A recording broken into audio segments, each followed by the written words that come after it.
আজকের রেসিপি আলু পোস্ত। আজকে আমি আলু পোস্তটা দেখাবো আমার মায়ের হাতে রান্নার স্বাদে আর কি। আমার মা যেরকম রান্না করে সেই রকমভাবেই দেখাবো, তোমাদের সঙ্গে শেয়ার করব আর কি। নিয়ে নিলাম এখানে 4 টেবিল স্পুন মতন পোস্ত। এই পোস্তটাকে একটু জল দিয়ে আমি কিছুক্ষণ সময় ভিজিয়ে রাখবো। আলু পোস্ত রান্না করতে পারে না এমন বাঙালি খুঁজে পাওয়া যাবে না, সবাই আলু পোস্ত রান্না করতে পারে। আজকে আমি তোমাদের সঙ্গে আমার মা কিভাবে রান্না করে সহজ পদ্ধতিতে সেটাই শেয়ার করলাম। পোস্তটাকে কিছুক্ষণ জলে ভিজিয়ে রাখলাম, এদিকে আলুগুলো কেটে নেবো। এখানে আমি 4টে বড় সাইজের আলু নিয়ে নিয়েছি। আলু পোস্তের আলু কিভাবে কাটতে হয় সেটা তোমরা সবাই জানো, তবুও আমি দেখিয়ে দিচ্ছি। যদি কেউ কখনো কোনো দিন না খেয়ে থাকে আলু পোস্ত, তাহলে আলু পোস্তের আলু কীরকমভাবে কাটতে হবে সেটাই আমি একটু দেখিয়ে দিলাম। এরকম চৌকো চৌকো করে আলুগুলোকে মিডিয়াম সাইজের কেটে নিতে হবে। আলু পোস্ত সব বাঙালিরই ভীষণ প্রিয়, তাই আজকে আমি আলু পোস্ত রেসিপিটা তোমাদের সঙ্গে শেয়ার করলাম। এখানে দেখো সব আলুই কাটা হয়ে গেছে, ধুয়ে নিয়েছি একটা বাটিতে। এবার একটা কড়াইতে দিয়ে দিলাম সর্ষের তেল। যেহেতু সম্পূর্ণ বাঙালি রান্নাটা কিন্তু আলু পোস্ত বিশেষ করে সর্ষের তেল ছাড়া কিন্তু একদমই খেতে ভালো লাগবে না। দিয়ে দিলাম ফোড়নে 2টো শুকনো লঙ্কা আর কালো জিরে। খুব সহজ সিম্পল একটা রান্না। Welcome to my cooking channel Shatabdi's kitchen. Shatabdi's কিচেনে তোমাদের সবাইকে স্বাগত। নমস্কার বন্ধুরা, আমি শতাব্দী। তোমরা সবাই কেমন আছো? আশা করি সবাই ভালো আছো, সবাই সুস্থ আছো। এবার ফোড়নটা যখন একটু ভাজা হয়ে আসবে, একটু অপেক্ষা করতে হবে। কালো জিরে আর শুকনো লঙ্কা থেকে একটা সুন্দর গন্ধ বার হবে। পোস্তটা আমি দেখে নিলাম এটা ভেজানো হয়ে গেছে। এর মধ্যে আমি কয়েকটা কাঁচা লঙ্কা দিয়ে দিলাম, কাঁচা পাকা লঙ্কা, আর 2টো শুকনো লঙ্কা দিয়ে দিলাম। এবার আমি এটার একটা পেস্ট তৈরি করে নেব। ফোড়নটা ভাজা হয়ে গেছে দেখো। এবার আমি আলুগুলো এর মধ্যে দিয়ে দেবো। সিম্পল ইজি একটা রান্না, কিন্তু সবাই খেতে খুব ভালোবাসে আলু পোস্ত। টক ডালের সাথে আলু পোস্ত হলে কিন্তু আর কিছুই লাগে না। গরমকালে কিন্তু টক ডাল আর আলু পোস্ত দিয়ে সমস্ত ভাত খাওয়া হয়ে যায়।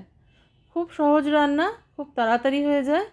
সামান্য একটু নুন দিয়ে দিলাম আলুটা ভাজার সময়, সামান্য একটু হলুদ দিলাম। পোস্ততে খুব বেশি হলুদের প্রয়োজন হয় না, সেই জন্য সামান্য একটু হলুদ দিলাম শুধু ভাজার সময়, আর আমি হলুদের ব্যবহার করব না। আলুটাকে কিছুক্ষণ সময় একটু ভেজে নিতে হবে। একেবারে কড়া করে ভাজতে হবে না, সামান্য একটু ভেজে নিলেই হবে, যাতে কাঁচা আলুর যে গন্ধটা থাকে সেটা চলে যায়। সেই রকমভাবে ভেজে নিতে হবে। আলুটা একটু নরম হয়ে এসছে। আমার স্প্যাচুলাটা স্লিপ করছে, সেই জন্য দেখাতে পাচ্ছি না তোমাদের। এটা আমি নিজে বুঝতে পারছি যে এটা কিন্তু ভাজা হয়ে এসছে। যখন দেখবে একটু ভাজা হয়ে এসছে, আলুটা একটু নরম হয়ে এসছে, এই দেখো নরম হয়ে গেছে, তখন এটার মধ্যে দিয়ে দেবো আমি বেটে রাখা পোস্তটা। পোস্তটা আমি খুব ফাইন করে বেটে নিয়েছি, আমি দেখিয়ে দিচ্ছি দেখো। পোস্তে কিন্তু কোনো দানা থাকবে না একটু ভিজিয়ে নিলে। আর কেউ যদি একটু দানা দানা রাখতে চাও তাহলেও কোনো অসুবিধা নেই, সেইভাবেও পোস্ত রান্না করা যায়, সেভাবেও করে নিতে পারো। আমি এটাকে ফাইন পেস্ট করে নিয়েছি। এবার আলুর মধ্যে দিয়ে দিলাম। এই গ্রাইন্ডিং জারটা যতটুকু লেগে আছে ততটুকু আমি দিয়ে দেবো। প্রথমে একটু পোস্তটা দিয়ে আলুটাকে নাড়িয়ে চাড়িয়ে নেব। কিছুক্ষণ সময় নাড়াচাড়া করলে দেখবে কাঁচা পোস্তেরও একটা গন্ধ থাকে, যেটা অনেকেই সহ্য করতে পারে না, সেই জন্য একটু নাড়িয়ে নিলে ভালো হয়। আর যদি কেউ কাঁচা পোস্তের গন্ধ সহ্য করতে পারো, খেতে পারো, তাহলেও কোনো অসুবিধা নেই, এই সময় জল দিয়ে দিতে পারো। তবে আমি একটু ভেজে নেব পোস্তের সাথে আলুটাকে, যাতে পোস্তের কাঁচা গন্ধটা চলে যায়।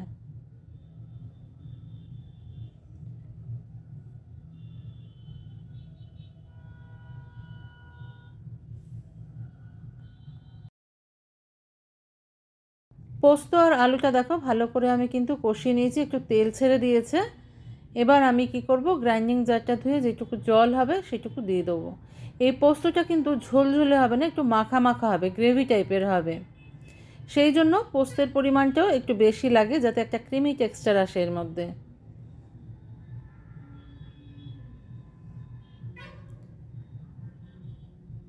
কেউ যদি ঝোলের পরিমাণ বেশি রাখতে চাও জলের পরিমাণটা বাড়িয়ে দেবে। আমি যেহেতু এখানে একটু মাখা মাখা গ্রেভি টাইপের করব, সেই জন্য জলের পরিমাণটা একটু অল্প রাখলাম, যাতে আলুটা সিদ্ধ হয়ে যায় এই রকম পরিমাণে রাখলাম।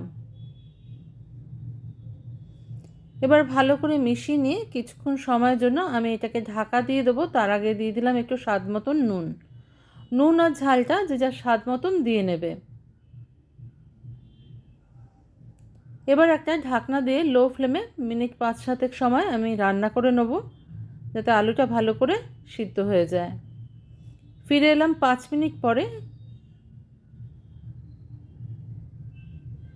অনেকটা স্টিম উঠছিল, সেই জন্য কিন্তু ক্যামেরাটা একটু ঘোলা হয়ে গেছে। এবার দেখিয়ে দিচ্ছি, দেখো পোস্তটা কিন্তু রেডি হয়ে গেছে, তেলটা উপরে ভেসে উঠেছে।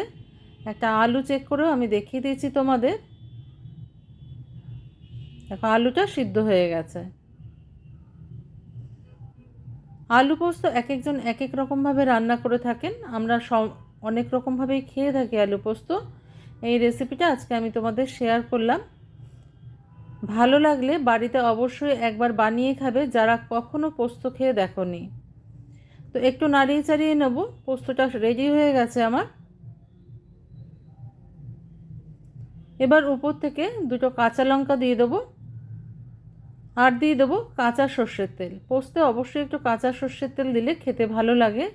তেলের পরিমাণটাও নিজেদের পছন্দ অনুযায়ী বাড়িয়ে বা কমিয়ে দিতে পারো। আমি 1 চা চামচ মতন দিয়ে নিলাম কাঁচা সর্ষের তেল। ভালো করে মিশিয়ে নিলাম। আজকের আলু পোস্ত রেসিপিটা আমার মায়ের হাতের স্বাদে আমি তৈরি করেছি। তো ভালো লাগলে লাইক, শেয়ার, কমেন্ট, সাবস্ক্রাইব করার অনুরোধ রইল তোমাদের কাছে। আজকে তাহলে এই পর্যন্তই বন্ধুরা, দেখা হচ্ছে পরের দিন অন্য কোনো নতুন রেসিপি নিয়ে তোমাদের সঙ্গে। তোমরা সবাই ভালো থেকো, সুস্থ থেকো।